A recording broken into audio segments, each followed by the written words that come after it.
તો રાજ્યમાં અવિરત વરસાદ વરસી રહ્યો છે અને અલગ અલગ જિલ્લાવાર જો વાત કરીએ અને ખાસ વેરાવળની વાત કરીએ તો વેરાવળમાં પણ અવિરત વરસાદ જે છે તે વરસી રહેલો જોવા મળી રહ્યો છે। શહેરી વિસ્તાર હોય કે ગ્રામ્ય વિસ્તાર, અવિરત વરસાદ અહીં વરસેલો જોવા મળી રહ્યો છે। અલગ અલગ વિસ્તારોમાં વરસાદ વરસતા ખેડૂતોમાં ખુશીનો માહોલ જોવા મળી રહ્યો છે। ખંડેરી હોય, લુબા હોય, રામપાર આ તમામ ગામોમાં અવિરત વરસાદ વરસી રહ્યો છે। આ ઉપરાંત ભીટાળી સહિતના ગામોમાં પણ અવિરત વરસાદ વરસી રહ્યો છે।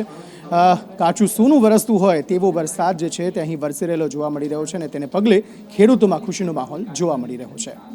રાકેશ પરડવા વધુ માહિતી આપી રહ્યા છે। રાકેશ, જણાવશો શું વધુ વિગતો? કેવો વરસાદ વેરાવળમાં?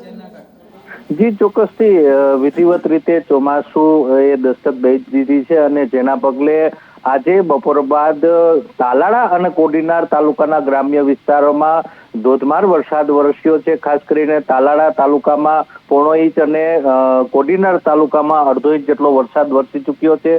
આ ઉપરાંત ઉના, કોડીનાર, તાલાળા આ તમામ જે સુત્રાપાડા આ તમામ તાલુકાના ગ્રામ્ય વિસ્તારોમાં મેઘરાજ મન મૂકીને વરસી રહ્યા છે। તાલાળા તાલુકાના અમુક જે ગ્રામ્ય વિસ્તારો છે, ધાવાગીર, આકોલવાડી, માધુપુર, ગુંદરણ સહિતના ગામોમાં તો ખેતરોમાં પાણી વહેતા થઈ ગયા છે અને જેના પગલે ધગતનો તાસ એવો જે ખેડૂત છે તે ખુશખુશાલ જોવા મળી રહ્યો છે। કારણ કે વાવણી લાયક વરસાદની કાગડોળે રાહ જોવાતી હતી અને આજે જે પ્રમાણે મેઘરાજાએ મન મૂકીને વરસ્યા છે અને વાવણી લાયક વરસાદ વરસ્યો છે તેને લઈને જગતનો તાત ખુશખુશાલ થયો છે।